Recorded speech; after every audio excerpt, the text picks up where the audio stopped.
Hi guys, good afternoon. Nasa Camp John Hay tayo. So, tingnan niyo yung lugar. Maganda talaga yung lugar. Peaceful, wala masyadong tao. Then, madami puno.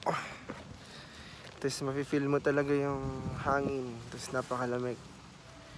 Hindi mainit. No? Hindi din masyadong malamig. Sakto lang yung lamig. Yung parang naka-aircon lang tayo. Pero nasa labas.